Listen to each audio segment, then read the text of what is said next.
언제나 하나님 앞에 일용할 양식을 구하는 그 마음으로 이 시간 또 하나님의 말씀을 갈망했으면 좋겠고, 목마른 사슴이 시냇물을 찾듯 하나님을 찾으며 기도하는 시간이 되기를 바라겠습니다. 그만큼 우리에게 있어서 하나님이 정말 없어서는 안 될 뿐이며, 하나님 없이 우리가 살아갈 수 있는 날이 없다라는 것을 온몸으로 체감하게 되기를 바랍니다.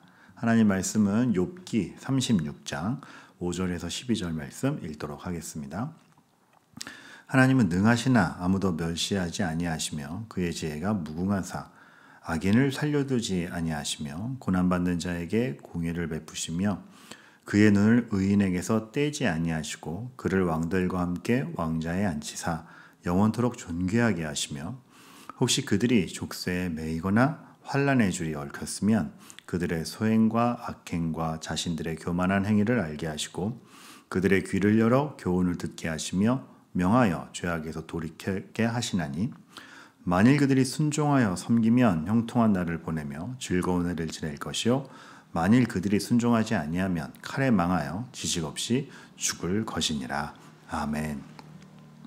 이런 말만 보면 엘리후도 친구들이 주장하는 바에서 그렇게 나아진 건 없어 보입니다 라는 말을 할 수 있죠. 왜냐하면 순종하고 회개하면 잘 되고 아니면 벌 받고 라는 맥락이 똑같은 것 같기 때문입니다. 그런데 엘리후에게 있어서는 그 신앙관에 분명한 새 친구들과의 차이가 있고 접근이 다르고 하나님에 대한 인식이 훨씬 두드러집니다. 그리고 이제 성경학자들이 엘리후에 대한 말을 조금 더 가치를 두는 건 이런 근거들이 있기 때문에 그래요. 욥기 36장 3절에 보면 엘리후가 이렇게 얘기하죠. 자기가 가지고 있는 이 하나님에 대한 지식과 신앙이 먼 데서 얻었다. 이거는 내가 두루두루 다니면 그냥 유학을 갔다 왔어. 이런 의미일 수도 있겠죠. 그런데 여기서 먼 데서는 어떤 사람에게서 얻어질 수 없는 우리가 생각할 수 있는 것 너머의 감동으로 얻어진 것이다 라는 그 초월적인 지식에 대한 얘기를 합니다. 그리고 그 지식의 지향점도 나를 지으신 이에게 그 모든 의의를 돌려보내기 위함이라 라고 함으로써 하나님에 대한 영광과 찬양을 돌리는 것에 집중을 하고 있죠. 이것은 새 친구가 그저 자신들의 논리가 맞음과 그것에 대한 논쟁에서 이기고자 하는 태도와는 사뭇 다르죠. 물론 새 친구와 막 논쟁에서 이기려고 안 달랐던 사람들은 아닙니다. 하지만 새 친구의 논리의 방향의 목적은 그들이 아는 것 안에서의 증명일 뿐이었고 자기들의 틀 안에서의 욥에 대한 판단일 뿐이었지만 엘리후는 명백히 그들과 달리 하나님을 바라보며 하나님에 대한 하나님이 누구신지에 대한 고찰이 분명히 있기 때문에 그렇습니다. 그래서 오늘 36장에 오기까지 엘리후의 말을 사실 잘 정리해 보면 첫 번째 맥락에 해당되는 32장 6절에서 33장까지는 엘리후가 이걸 얘기합니다. 하나님은 말씀하시는 하나님이시다. 그러니까 우리를 고난 중에서 오리무중으로 만드시는 것이 아니라 말씀하시며 우리는 그 하나님의 선언이 필요한 존재다라는 것을 분명하게 얘기합니다. 그래서 고난도 그 하나님이 말씀하시는 방편 중에 하나라는 것을 알게끔 가죠.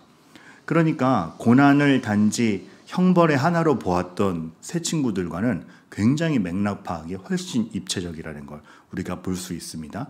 그리고 34장에 가면 하나님은 정의로우시다라는 걸 얘기해줘. 그래서 하나님이 정의롭다라는 것은 욥의 친구들도 얘기 안 한 바가 아닙니다. 하지만 엘리후가 얘기하는 것은 하나님이 정의로우신 분이므로 이러한 설명되지 않은 상황에서도 그의 정의는 멈추어가고 있지 않으니 하나님이 하시는 일을 보자에 더 가까웠던 것이죠. 그리고 우리가 어제 살펴보았던 35장의 맥락을 보아도 하나님의 어떤 선하심과 불변함에 대해 얘기를 합니다. 하나님이 선하시고 불변하시기 때문에 어떤 우리의 행동이 조건이 되어서 하나님을 증명하거나 하나님을 움직이지 않는다. 그가 선하심으로 우리에게 다가와 일하신다. 그러니까 신앙의 프로세스가 완전히 다르게 파악이 되죠. 회개하면 잘해 주실 거야가 아니라 선하신 하나님 덕분에 우리가 회개하게 된다라는 굉장히 그 고차원이라는 말이 맞는지 모르겠지만 훨씬 성숙한 단계의 하나님에 대한 인식과 신앙에 대한 것을 알게 되는 겁니다. 그래서 오늘 본문을 보아도 어떤 악인과 고난, 이것에 대한 개념이 새 친구들과는 굉장히 한 차원 더 입체적으로 다루어지는 것을 볼 수 있는데, 예를 들면 이것이죠.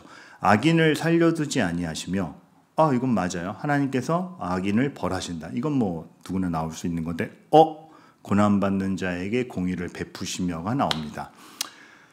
새 친구들의 입장에서 악인이 곧 벌로서 고난을 받는 자인데, 악인을 살려두지 않는 것은 맞지만 분리하여 고난받는 자에게 공의가 간다라는 겁니다.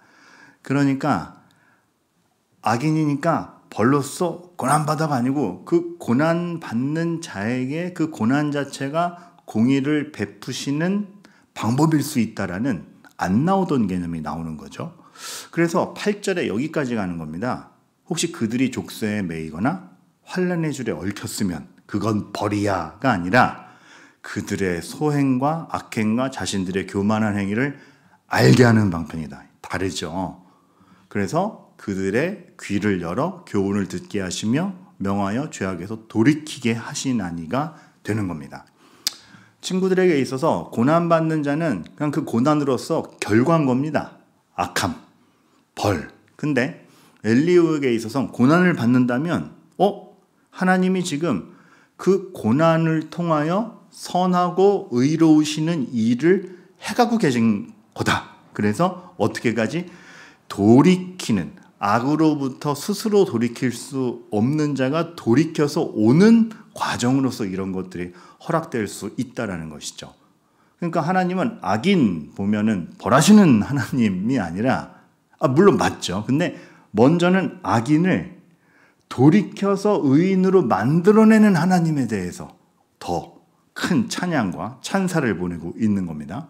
이런 개념이 되면 회개라는 개념 자체가, 그러니까 이제 왜 회개를 자꾸 예를 드냐 하면 친구들이 욥에게 하도 회개하기 때문입니다. 엘리후도 마찬가지로 욥에게 회개하라고 얘기하지만 그 맥락이 전혀 달라요. 친구들은 악인을 벌하시니 악인이 너는 회개하라잖아요. 그런데 엘리후는 악인도 돌이켜서 죄악에서 꺼내실 수 있는 분인데 그걸 알고서도 죄악 중에 있을 수 없지 않느냐, 회개하라. 훨씬 다르죠. 하나님에 대한 이해와 하나님이 뭘 하시는지에 대한 주목함과 하나님이 진짜 전능하시다라는 게 무엇인지를, 우리는 이제 어떤 그 왕이 힘이 세대 그럼 적수를 다 물치는 게 이 짱인 거잖아요. 그런데 하나님의 강함, 하나님의 전능은 적군까지도 돌이켜 자기와 이렇게 모든 기쁨을 나눌 수 있는 사람으로 이렇게 완전히 전환시켜 버리는 것에서 진짜 전능함이 나타납니다. 그러니까 내가 1등이면 내가 1등인 게 자랑스럽잖아요. 그리고 우리 1등인 것만이 목표고 1등 아니면 패배자 요것만 나오는데, 하나님의 입장에서는 다른 겁니다. 달릴 수 없는 이도 같이 달려와서 결승전을 통과하는 기쁨을 누리자. 이거 희한한 겁니다. 라이벌이 못 달리게 되면 내가 이겼다 아니고 그 라이벌이 일어나 회복할 수 있는 기회까지 주어야 된다. 마치 그런 마음인 거예요. 그러니까 제가 지금 이 예를 들어드리는 건 생각과 목적과 사고의 과정이 전혀 다르다라는 겁니다. 1등과 2등, 3등, 1등과 탈락자 이런 것만 있는 게 아니고 탈락할 뻔한 사람도 달릴 수 있도록 일으켜 만들어 결승선을 통과하게 하는 분인데 너 안 달릴 수 있겠냐. 그러니까 꼴찌하고 망신이잖아, 달려. 아닌 거죠. 동기부여 자체가 다른 거죠. 저는 오늘 엘리후의 이 강화를 보면서 우리가 하나님의 전능함, 신앙의 위대함, 이거 뭘로 생각하는가? 내 방해거리 다 해치우고 내가 싫어하는 사람 다 벌내리고 이게 전능함이요? 우리 신앙의 위대함인가? 사뭇 다르게 보이는 겁니다. 하나님의 전능함이라는 것은 생명이 없는 곳에서 생명을 만들어내는 전능함이기 때문에 전혀 기대치 못했던 악인을 선인으로 만들어 오시는 그게 전능함이지, 다 심판해서 없애버리는 최종적인 전능함과 의로움은 그걸로 드러날 것입니다. 하지만 거기에 다다르기 전까지 지금 이 땅에 이 삶에서 하나님이 보여주시는 전능은 그런 기대치 못했던 악함과 어둠 속에서 빛과 생명을 끄집어내시는, 그러니 고난도 전능함의 방편이 될 수 있구나라는 이 욥기 내내 흐르는 고난에 대한 개념을 다시 정의하게 되죠. 단지 벌로서가 아니라. 우리도 마찬가지입니다. 내가 하나님께 기대하는 전능함이란 무엇인가? 내가 기대치 못했고 내가 전혀 만들어낼 수 없는 것들을 만들어내시는 게 하나님의 전능함이구나. 우리는 어떤 나의 간구함대로 딱 이루어져야 주는 전능하심이란데, 내가 전혀 기대하지 못하는 것을 만들어내시고 이루어 가시는 것을 볼 때 전능함이다가 돼야 되는 겁니다. 그래서 내 이웃을 내 몸과 같이 사랑하라인 것 같습니다.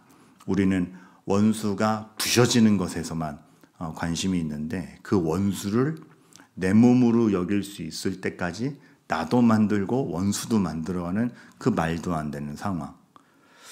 계속 예를 들었지만 아브라함이 참 아들을 바치라라는 말도 안 되는 명령 가운데 그가 상상하고 기대하는 것 이상의 것을 준비하시고, 그래서 하나님의 구원이 뭔지를 보여주시는 동시에 아브라함에게도 그의 소망이 아들에게 있는 게 아니라 하나님에게 있음을 보여주는 그 일련의 과정들. 그러니까 하나님에 대한 믿음, 신앙은 굉장히 부요한 것이고, 우리가 내리는 얄팍한 결론을 목적 삼을 수 없는 것이 우리 인생임을 다시 한번 알게 되는 겁니다. 하나님이 등장해서야 겨우 가장 합당한 결론과 하나님의 선언에서야 완전한 답을 찾을 수 있는 게 욥기이긴 합니다. 하지만 우리가 이렇게 세 친구의 말, 욥의 항변, 그리고 자라가는 욥, 그리고 세 친구들과는 사뭇 다른 입체적인 시야를 가지고 오는 엘리후, 그 지식이 단지 우리의 논리가 아니라 우리에게 없는 먼데 것에서 들고 온 그 지식으로 보여주는 것에서도 우리는 이러한 성장의 단계, 그리고 신앙의 본질을 점점 추적할 수 있는 여지가 있게 되는 것이죠. 이러한 부분들을 우리가 날마다 더욱더 깨달아가는, 오늘 하루가 우리에게 주어졌다라는 것이 이러한 것들을 알게 하는 데 있어서 참 굉장히 소중한 하루라는 생각이 듭니다. 그래서 오늘 이런 기도 제목으로 기도했으면 좋겠어요. 하나님이 하시는 일이 얼마나 넓은지, 큰지 그거 바라볼 수 있게 해달라고. 우리는 내가 내리는 결론 안에서만 모든 것을 보는데, 오늘 어떻게 보면 엘리후는 그 운동장을 이렇게 넓혀준 겁니다. 그래서 하나님이 뭘 하고 계신지, 그리고 하나님의 전능함을 보이는 교회가 되게. 진짜 전능함이란 뭘까? 그런 기세등등함이 아니라 전혀 회복될 수 없을 것만 같았던 회복이 이루어지는, 전혀 기대치 않았던 것들이 소망으로서 이루어지는, 단지 세상에서 말하는 답이 아니라 정말 우리만이 줄 수 있는 답을 주는. 그러니까 사실 우리가 주는 전능함의 답이라는 건 우리가 알아요. 세상에선 이겨라! 라고 하지만 우리는 오른뺨 맞았으면 왼뺨을 내밀라! 왜? 그거를 추적해가는 건데, 그게 전능함인 겁니다. 그래서 참된 교회의 모양을 정말 알아가고 실천하고 만들어가는 우리가 되기를 간절히 기도하기를 바라겠습니다. 오늘의 이 말씀을 듣고 기도하시는 여러분에게도 이 뜨거움과 이 간절함이 능히 녹아나기를 간절히 소망합니다.